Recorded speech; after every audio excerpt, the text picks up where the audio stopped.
do the presentation in a minute. So, not everyone's here, so I'll go quickly through this again. So, researching for your essay. Here are the things you have to record. Titles. Right? This is only if you find something relevant. Articles, chapters. So the thing in the container, get that title. The container, the journal, the newspaper, the book. The date you viewed it, if it's a website or if it's electronic. More broadly. The point of recording the date is that things that are electronic, as we know, can quickly change.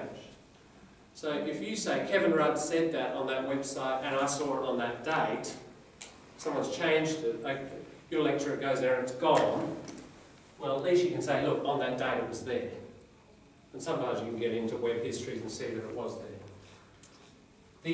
The address, the web address, yeah, the URL. Okay, if it's a book, you'll need these things, of course. You'll need the date of publication. You'll need the publisher. And I'll squeeze it in here actually, the place of publication. So these little marks here saved me time. Those little quotation marks means the same thing again, doesn't it? These things, the name for those little marks used in this context, ditto. If somebody says, oh, it's hot today, somebody says, oh, the other person, ditto, it means repeating the same thing. So, for a book, you've got to get the date of publication. That is a year, not month or day. And you've got to get the place of publication. Now, many people have never thought about the place of publication. If you go to the book. And how about edition? Yes, true. Edition, thank you. This part very confused. Sometimes I think confusing. Yeah. Yeah. Most books will be first edition, but you do have to look. Yep, thanks for reminding me. So if we take our George's Marvellous Medicine, fiction, non-fiction, doesn't matter, same story. Usually the publisher, it's a bit thin. You know that little symbol, the little logo there, will often give you a clue. And we can see on the back there a little bird called a puffin. So that's the logo. But then if we go on the title page, you go in one, that page there is called the bibliographical page. And go there and have a look. The place of the publisher. And yeah, it will say in there somewhere, actually, it's the next page. That's still advertisements. More books by Roald Dahl. Next page. Puffin Books. So that's the publisher. 80, the Strand, London. So the place of publication is just the city. You don't need the full address. So you've got to get the city for that. Yeah. So we've got Puffin, London, and then it will say the year, first published 1981, but this edition, 2004. So you've got to look for your latest date, 2004, London, Puffin. This edition, how many editions is it? It doesn't say second or third edition. If it doesn't say, it's first edition, and you don't have to say first edition in your referencing. Just leave it. If it's got nothing, we all assume it's first edition. Okay. Most books are first edition, but not all. What is an addition? We've got two words that sound very similar. Addition means in addition? This kind of addition is mathematical, 1 plus 1. This addition is the same because we've got a schwa and a schwa, addition. So the only way of telling is the context. This means, has the book been changed in some way? So it doesn't look like it. This, a lot of fiction it usually isn't. But it's published in 1981. And it gets very popular, they print 1 million, and then there's another 1 million, and then there's another 1 million. They don't change it, it's still the first edition. So a reprint is not a change, is not an addition. But if Roald Dahl said, I think I'll create a happy ending instead of a sad one, and reprint it, that's second edition, isn't it? Now that doesn't usually happen with fiction, but if it's a book on hepatitis, disease of the liver, and it's 20 years old, 1981.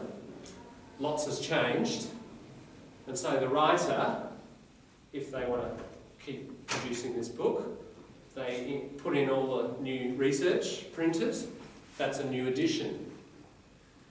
For university study and TAFE study, obviously really important to listen carefully or look at what edition textbook your lecturer is recommending. And they can go up to an 8th, 9th edition. You know, you get medical books and they're like 13th edition, because obviously the knowledge is changing quickly, isn't it? And if you get on eBay and buy the wrong one, all the pages will be different, and it's a mess. So there are some good websites. I've got one on the Moodle under the Future Pathways for buying second-hand books from students who've just done it last year. But really, really check you're getting the same edition. That's important. And John, if it... And important for referencing too. If it was journal has to be the same as book. It can be the same. For a journal, you don't need place and you don't need publisher. This is for book. That stuff's for a book. A journal, your journal will just be your title. Journal. You also will need page range. So like page P 121 to 133. And sometimes there's volume as well. Yeah, there's all that detail. It's title, kind of in your title, but volume, number, whatever numbers come after your journal, just record them. Not you don't really have to know what it means. Not author? Oh yeah, sure. These things are always what you need. Sorry, I'm missing also website date, like year. Those things you just have to have. For a website, for a book. So I'm just putting those because they're applicable to all of them. John, Yeah. I can't remember at all. Do you think in library they will be list of referencing template to let us to follow that? I will give you a Harvard referencing guide. It's about 24 pages or something. We'll work our way through it. But there are guides in the library, sort of shorter ones, and I've got a link to, when we get in it's under the writing section. It is good to be. You certainly need it. You have to have it. Like But yeah, we're not doing referencing at the moment, but it's obviously relevant now because, you know, if you're starting research, you need to record this now, because otherwise, you know, you're going to go back and get it all later. It will save you time. The article topic. The topic is the title. I mean, in the journal, do we have to? Yeah, sure. I'm putting those stars mean you need them for everything. So you need title here as well. You need title here. Yeah. You need title here. Yeah. Yeah. So all of those three things are needed for every category. Is there any online journal? Can we do Sure, yeah. Probably most journals these days are online. Most. It's cheaper for them to produce it. And most libraries, you know, in the old days you'd get hard copy and the libraries would put them on the shelves. Now they connect to the database through subscription, as I showed you on Monday. By the way, I've just sent, you know how we couldn't get in on Monday to my library? They needed a class list and they're going to reset your passwords for the library. Not your passwords to log onto the computer, they're the same. But apparently there was some problem for some classes with the My Library thing, so I've sent them your name and student number and they're going to reset them. So try again probably maybe tomorrow. I just sent it this morning. And hopefully you'll be able to log in and start it over the weekend. The other thing, connected speech, I asked in the library yesterday about that. That is working, at least on the computers. When you walk into the library and you head over to the computers, there are some kind of oval-shaped tables, oval, like a football oval, Australian rules. Yep, more on the right-hand side. And we tested a couple there, and connected speech is there.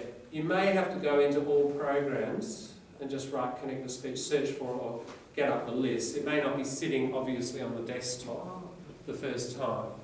So just get in there into all programs, have a look or search in there. Once you do find it, drag it to your desktop, and then that icon will be there. Be able to use it more easily. Okay, so shall we push on with our read? This mechanism.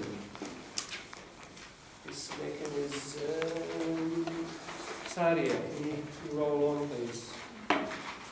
This mechanism of the Netman regime, however, would completely ignore a great number of negative consequences on the school environment. One undeniable outcome is the creation of league tables that present school ranking in order of the Netman scores of individual schools. Despite that denial, that ACARA does not provide any official league tables. It should not be able to avoid criticism that league tables are manipulated on the basis of the exact data of the My School website. Further, the publication of the Netman results via the My School website can at ease function as a naming and shaming tool. In particular, on schools with disadvantaged socio-economic backgrounds. Good, thank you, nicely read. Can at ease, I think that should be at least. I think that's just a kind of typing error. So My School website can at least function, otherwise it really just does not make sense. Good. Thanks. Mohammed, can you roll on? An additional criticism result from the fact that Netman may be biased and evaluation tool for the school accountability or performance. Gonski 2011 has indeed warned of the potential danger of Netman, pinpointing the Netman in the same manner as other standardized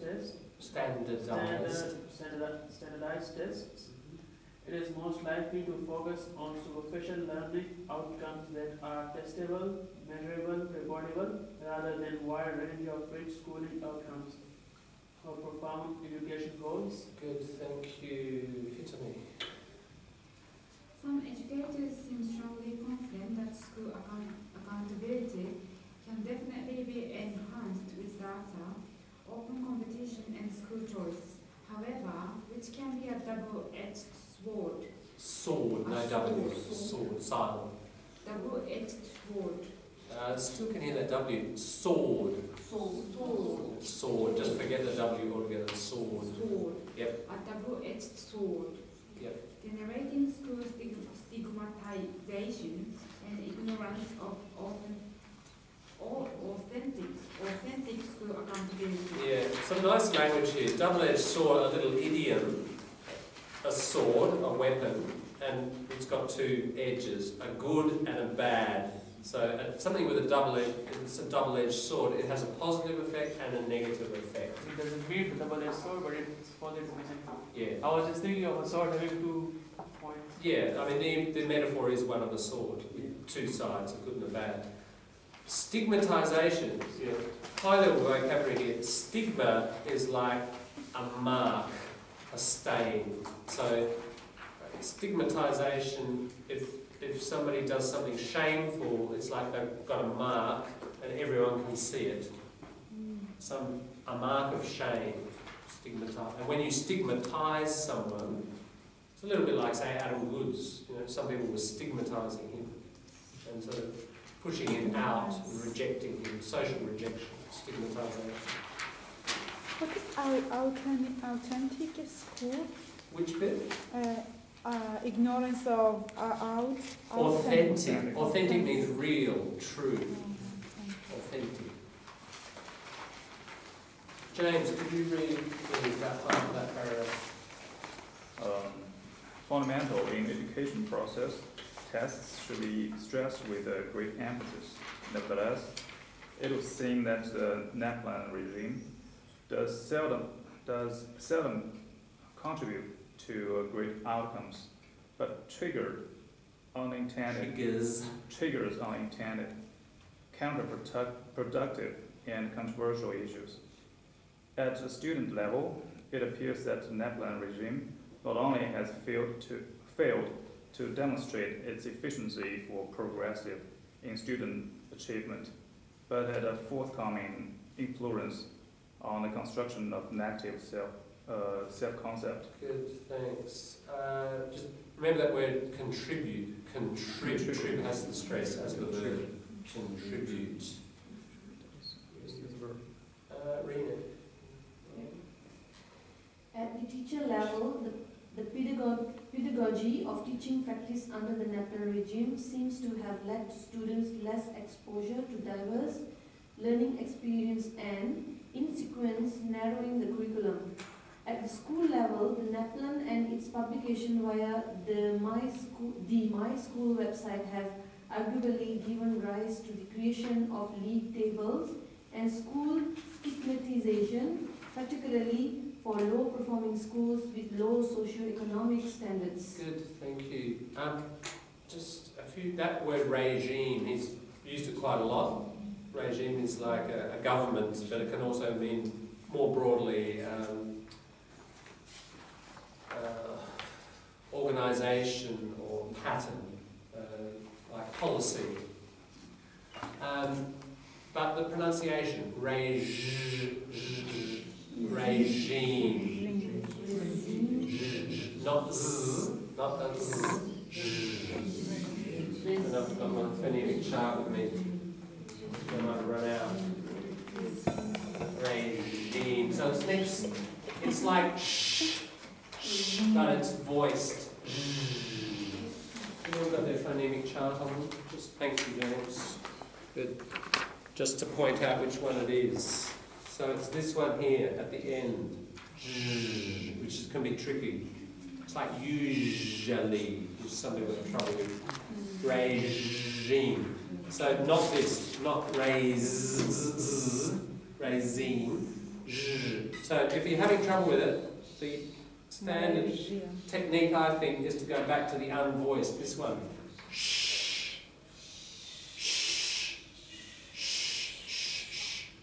Now that I can hear. What has it got to do with Malaysia, the thing?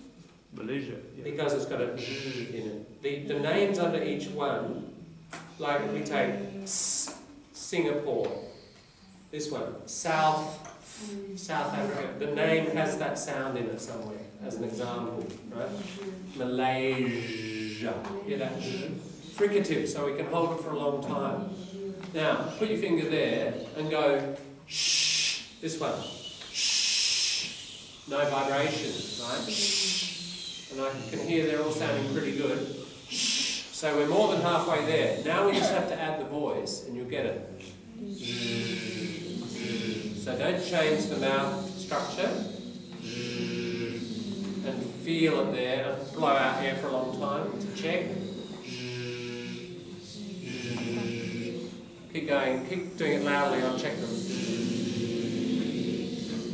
Right, getting a bit of a zzz, Rena. But some of the time not, you're getting a zzz, and then you're switching back to your old zzz. Right, and it's a zzz. Now, if you think about it, what's happening? Zzz, teeth are together. This one, zzz, but zzz, check the teeth, they're not together like that, are they? They're a little bit apart, and the air flows through, and it's a softer sound. And the tongue's in a bit of a different place. The tongue is there, and the teeth are a little bit apart, and the air flows over. Goes more back. Yeah. So if that's your problem, just go back and forth between them and listen carefully, and you'll slowly separate them successfully. But regime. Usually that sound, like a word like regime, it's coming from the French. There's a lot of sound in the French. So if you've learned French, you might have already had a bit of practice there. Thanks, thank you. Yeah. Okay. Oh, and just one other little one. Student. not student. It's got a little y in it. A little y. Student. Not student. Student. Some Americans might say student, but students. Fatima, come up and have a seat here, and I'll just move the cyclops into a different position.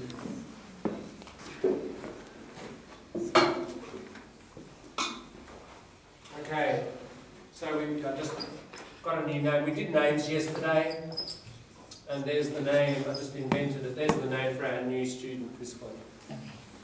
It's called the Cyclops. What's the Cyclops? Cyclops. You know the Cyclops? In the Greek stories, the monster with the one eye. Just one eye at the centre, and he captures Ulysses and his men and keeps them in a cave, and he eats them one by one. He's not that bad, really. The Cyclops. Yeah. Okay, ops, eye, isn't it? Optician, optical, ops. Cyclo, I guess circle. So it's like just one eye as a circle.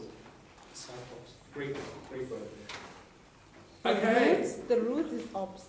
Ops, yeah. So op is something to do with sight. Isn't it? Optic, optician, optometrist. And cyclo is like a circle. Bicycle, cycle. So it's like a monster with the single eye as a circle. Cyclops. Okay, there is little doubt. Hedging, can you do our last paragraph for us, please? There's little doubt that a very young student should be able for so-called world-class education.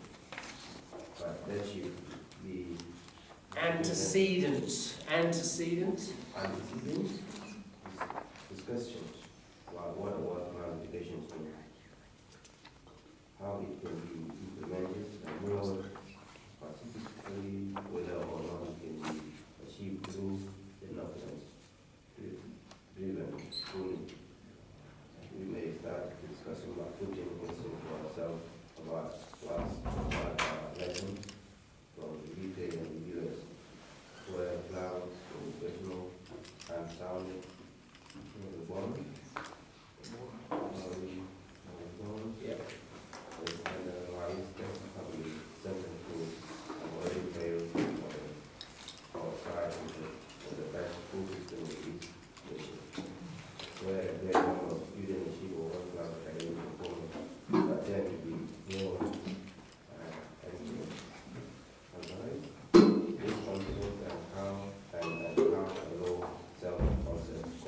Good, thank you. Yeah.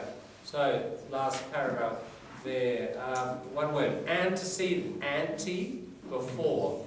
Said or sid means something that happens. Incident, accident, coincident. Either sid, C-I-D, or C-E-D. It's about an event or something that happens. There's that little pattern in English. I'll go through them again. Accident, coincidence, incident. That's sid. Think about all those things. They're things that happen, aren't they? An accident, an incident just means a happening. Coincident, two things happening together. Antecedent, so before it happens, antecedent. So it's an adjective about things that happen before something.